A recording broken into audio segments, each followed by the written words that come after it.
بسم اللہ الرحمن الرحیم۔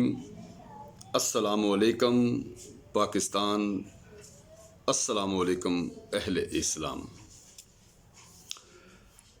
آج آپ کے سامنے جس بات کو رکھنے جا رہا ہوں، فیصلہ آپ نے ایمانداری کے ساتھ کرنا ہے۔ کہاں تک ہم پہنچے ہیں، کہاں ہم جا رہے ہیں، کیا ہم کر رہے ہیں اور کیا ہم نے کیا ہے۔ آج پاکستان میں لوگ کھانے کے لیے مجبور ہیں، پہننے کے لیے تن پہ کپڑا نہیں۔ بے بسی کا یہ عالم ہے کہ بڑے سے بڑا شاہکار بھی اب روتا ہوا دکھائی دیتا ہے۔ میرے کپتان نے یہ کہا تھا، پرائم منسٹر پاکستان عمران خان نے یہ کہا تھا کہ میں ایک ایسی سیاست لا رہا ہوں جس سے ملک کے ان لٹیروں سے آپ کی جان چھوٹ جائے گی، ان ڈاکوؤں سے آپ کی جان چھوٹ جائے گی۔ یہ چور اپنا بوری بسترا سنبھالیں گے اور یہاں سے بھاگ جائیں گے، اور آپ کو ایک ایسی ریاست دینے چلا ہوں جس میں غریب کا بھلا ہوگا، غریب خوش نظر آئے گا، اور یہ پاکستان اتنا ترقی پذیر ہوگا، ترقی کی راہوں پر ہوگا کہ دنیا کے لوگ اپنی انویسٹ لے کر اس پاکستان پہ انویسٹ کرنے آئیں گے۔ اتنی نوکریاں دوں گا کہ کوئی بے روزگار نظر نہیں آئے گا، اتنے گھر دوں گا کہ کوئی بے گھر نہیں ہوگا۔ یہ تھا وہ 2018 سے پہلے والا عمران خان۔ اب 18 والے سے پہلے کے جو عمران خان تھا، اس نے کہا کہ سیاست بھی کرو تو ایمانداری کے ساتھ۔ اگر آپ کو کوئی قبول نہیں کر رہا، آپ کے خلاف کوئی احتجاج کر رہا ہے، آپ کو وہ کہتا ہے کہ آپ ہٹ جاؤ اپنے عہدے سے، تو فوری ریزائن کرو، استعفیٰ دو۔ کیونکہ لوگ آپ سے خوش نہیں ہیں تو آپ پھر حکمران کیوں بنے بیٹھے ہو۔ یہ 2018 سے پہلے کا عمران خان تھا۔ اب آئیے ذرا 2020 19 20 21 والے عمران خان سے ملتے ہیں، تو اس نے کنٹینروں پر چڑھ کے جو نعرے لگائے تھے، ان کے متبادل جب وہ اسمبلی میں آئے تو اس عمران خان نے اس اسمبلی کو بھی کنٹینر سمجھ کر بات کرنا شروع کی، اور پورے 2.5-3 سال ایک ہی بات سن کے کان پک گئے، کان منہ میں خارش ہونا شروع ہو گئی۔ میں اسے نہیں چھوڑوں گا، میں اسے نہیں چھوڑوں گا، میں پکڑوں گا، میں جیلوں میں کروں گا، میں NRO نہیں دوں گا، میں بالکل ان کی بھاگ دوڑ کو ایسے نہیں چھوڑوں گا، پکڑ کے رکھوں گا۔ ٹھیک ہو گیا جی، پکڑیں، حق ہے آپ کا، آپ نے کہا تھا کہ میں چور پکڑوں گا، میں ان کا صفایا کروں گا، تو آپ کا حق ہے۔ لیکن ان 3 سالوں میں صرف ایک نعرہ عمران خان کا رہا، اور پکڑ دکڑ کچھ دکھائی نہ دی۔ ایک کو پکڑا جیل میں ڈالا، 6 ماہ کے بعد وہ باہر آ گیا۔ ایک کو پکڑا جیل میں ڈالا، 3 ماہ کے بعد باہر آ گیا۔ NRO نہیں دوں گا، میاں نواز شریف یہاں سے پاکستان سے انگلینڈ جا کے بیٹھ گئے۔ عجیب سسٹم نظام اس حکمران نے کیا کہ چوروں کو پکڑوں گا، جہانگیر ترین کو فیملی سمیت باہر بھیج دیا، خسرو بختیار کو ویسے ہی کھلا چھوڑ دیا، مونوسلاہی کا کوئی احتساب نہیں ہے، میں چوروں کا احتساب کروں گا۔ تو میری جان، اب اقتدار جو ہے، اقتدار ایک ظالم چیز ہے۔ یہ تو سنا تھا کہ سیاست کا دل نہیں ہوتا اور دل میں رحم نہیں ہوتا، یہ تو ٹھیک ہے، لیکن یہ نہیں سنا تھا کہ جو کام کیا خان نے اس سے وہ پھر گیا اور کہا کہ سیاست میں یو ٹرن ہے۔ او بھائی، اس یو ٹرن کا کیا کریں؟ بھائی یہی سیاست ہے۔ اب غریب بھوکا مر رہا ہے، اس کے پاس کھانے کو کچھ نہیں ہے، بچوں کی فیس نہیں ہے، بچوں کے تن پہ اچھا کپڑا نہیں ہے، اور تاریخ میں کبھی آپ نے نہیں سنا ہوگا کہ 400-500-600 روپے پہ کلو مرغی گئی ہو، گئی ہے 250 پہ 2017 میں جاتی تھی، 16 میں تو کہتے تھے حمزہ شہباز اس چیز کا گناہگار ہے کیونکہ وہ پولٹری کے ٹھیکے لے رہے ہیں، اس کے پاس ہے سارے پولٹری کا ٹھیکہ۔ اب کس حمزہ شہباز کو ہم پکڑیں؟ اب تو مدینے کی ریاست چلانے والا اوپر بیٹھا ہوا ہے۔ پہلے کھا گیا جی پاکستان آصف علی زرداری، اب کون سا آصف علی زرداری ہم سامنے لے کے آئیں؟ اب سینٹ کے الیکشن میں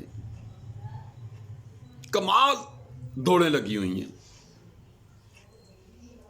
18 لوگ بکے، 25 بکے، 35 بکے، لیکن بکے، اور خان صاحب نے اعتماد کا ووٹ ان بکے ہوئے بے ضمیر لوگوں سے لیا ہے جو خان صاحب کی نظر میں چور تھے، پارٹی سے باہر نکالنا چاہیے تھا انہیں، لیکن اقتدار کی مجبوری ہے کہ اگر 18 کو باہر نکالے، 25 کو باہر نکالے، 35 کو باہر نکالے، جو بھی فگر ہے، اقتدار جاتا ہے میرے بھائی۔ اب مدینے کی ریاست کو چھوڑ دیا، اب اپنی ریاست کو مضبوطی سے پکڑ لیا ہے، اس میں چور آئے، ڈاکو آئے، ڈکیت آئے، لیکن صرف مجھے ووٹ دے۔ سینٹ کا الیکشن یوسف رضا گیلانی جیت گئے۔ اب سینٹ چیئرمین کے لیے صادق سنجرانی اور یوسف رضا گیلانی کے درمیان میچ پڑ گیا۔ تو یقین مانے کہ اگر کسی کو کبھی برا کہہ دینا، دوبارہ اس کے منہ لگنے کو دل نہیں کرتا، لیکن میرے کپتان نے کیسا یو ٹرن لیا۔ جن کو ڈاکو کہا، ڈیزل کہا، لٹیرے کہا، انہی کو گلے لگا لیا۔ اور رات کل کی بات ہے کہ پہلے پرویز خٹک اور صادق سنجرانی وغیرہ کا وفد گیا اور جناب علامہ عبدالغفور حیدری کو پیشکش کی کہ آپ ہمارے ڈپٹی سینٹ چیئرمین بن جائیں جی۔ کیوں بن جائیں بھائی؟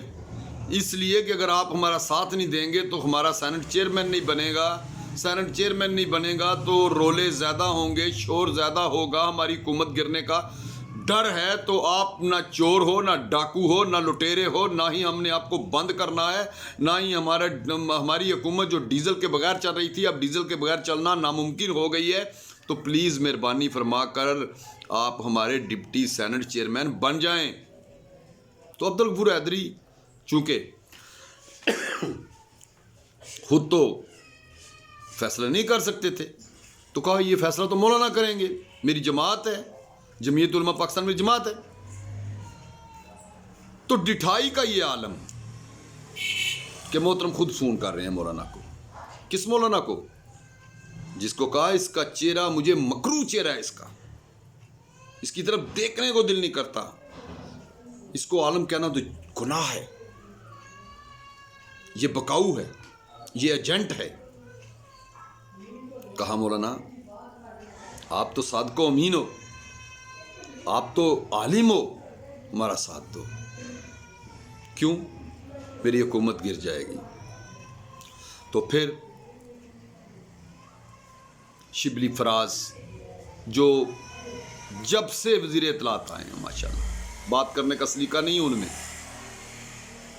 لیکن ایک ہی بات کہتے ہیں، فلاں چور ڈاکو پکڑ لیا، دکڑ لیا، پھینک دیا۔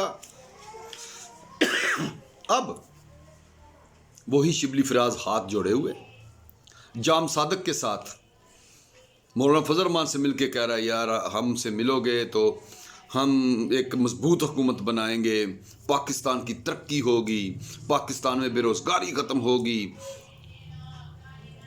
تو مولانا فضل الرحمان صاحب نے شبلی فراز کی بات بھی سنی، جام صادق کی بات بھی سنی، اور کہا جی یہ پی ڈی ایم ہے اور اس کے فیصلے جو ہیں وہ ہم اجلاس میں کریں گے، تو ہمیں موقع دیں۔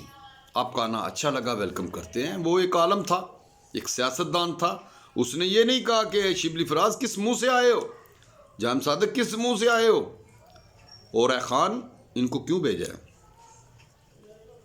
مقابلہ کل ہے، اور اس کل کے مقابلے میں جو حقیقت نظر آ رہی ہے وہ یہ ہے کہ پی ڈی ایم جیت جائے گی، پی ڈی ایم جیت جائے گی، اور تقریباً 5 سے 7 ووٹوں کا فرق نظر آئے گا، آپ کو 10 بھی ہو سکتے ہیں۔ لیکن شبلی فراز کا ایک بیان لے ڈوبا، مدینے کی ریاست چلا رہے ہیں، ڈھونگ بازو سے جان چھڑا رہے ہیں، چوروں کو بھگا رہے ہیں، اور کہہ رہے ہیں ہمیں کھیلنا آتا ہے۔ اگر پی ڈی ایم کی طرف سے فٹ بال ہاتھوں سے روکا جا سکتا ہے، فول وہ کر سکتے ہیں، فول کرنا ہمیں بھی آتا ہے، پیسے وہ لگا سکتے ہیں تو پیسے لگانے ہمیں بھی آتے ہیں۔ یعنی ہوچے کنڈے پہ اس قدر اتر گئے ہیں اور اسمبلی کو بکرا منڈی سمجھ کے بولی لگا رہے ہیں، اور جس میں حکومت کے کرتا درتا لوگ بھی اس قدر گرے ہیں کہ عوام کو اب منہ دکھانے کے قابل نہیں ہے۔ اور کپتان نے کہا ہے جو لگتا ہے لگا دو، جو گرتا ہے گرا دو، لیکن اقتدار نہیں جانا چاہیے۔ کون کپتان؟ وہ جو کہتا تھا 5 بندے میرے خلاف آ جائیں تو میں باہر چلا جاؤں گا، اب تو ہر گلی ہر نکڑ ہر چوک پہ 5000 کھڑا نظر آئے گا آپ کو کہ خدا واسطے کپتان ہماری جان چھوڑ دو۔ مرغی 650 تک خیبر پختونخوا میں جہاں پہ پہلی حکومت ان کی بنی تھی، 450-500 کے قریب پنجاب میں، 550 کے قریب خیبر پختونخوا میں اور 600 کے قریب 650 کے قریب کراچی میں۔ یار غریب کا کیا قصور ہے؟ کیوں اس کو ستا رہے ہو؟ کیوں مار رہے ہو؟ خدا کے خوف سے ڈرو۔ خیر یہ باتیں آپ سے ہوتی رہیں گی، کرنی بھی ہیں آپ سے، لیکن ایک بات تو پکی ہے، جوڑ توڑ اس وقت خوب کر رہے ہیں، بے ایمان کو یہ باہر نکال نہیں سکتے، کیونکہ بے ایمان کو نکالنے سے یہ جو اپنے آپ کو ایماندار کہتے ہیں یہ بھی گر جائیں گے۔ اسی طریقے سے کل آج رات چاند رات ہوگی ان لوگوں کی جو لوگ اپنا بینک بیلنس بھرنا چاہیں گے۔ ایک زرداری سب پہ بھاری اپنی دوڑ لگائے گا، نون لیگ کی ٹکٹ اپنا زور لگائے گی۔ یہاں شبلی فراز کے مطابق یہ اپنے خزانے کا منہ کھول دیں گے۔ اگر سینٹ پی ڈی ایم جیت جاتی ہے تو پھر مارچ میں ہی پنجاب اسمبلیاں ٹوٹنے کا خطرہ ہوگا۔ حکومت لگتا نہیں پھر مارچ اپریل نکالے، ختم ہو جائے گا سلسلہ۔ اور جب پی ڈی ایم کے لانگ مارچ کے بھی دن آئے، اوپر سے یہ کرونا مرونا، یہ پابندی، یہ لاک ڈاؤن کا سلسلہ شروع، خاص طور پر گجرانوالہ گجرات اور ایسے ایریاز جہاں پہ مسلم لیگ نکلے گی ان کو بند کرنا ضروری ہو گیا تھا، سمال لاک ڈاؤن لگانا ضروری ہو گیا تھا۔ تو میرے کپتان کو ایک دن پہلے بتا رہا ہوں، اگر یوسف رضا گیلانی جیت گئے تو اپنی حکومت گرتے ہوئے بہت جلد دیکھو گے، اور اگر آپ نے اپنے اکاؤنٹ میں بہترین رقم صرف آگے کر دی تو ہو سکتا ہے کہ آپ کی حکومت آگے بھی چل سکے۔ اللہ آپ کا اور میرا حامی و ناصر ہو جی۔ انشاءاللہ اس بار پھر بات ہوگی، کل کی بات دیکھ کے اگلی بات کریں گے۔ اللہ میرا اور آپ کا حامی و ناصر ہو۔ السلام علیکم۔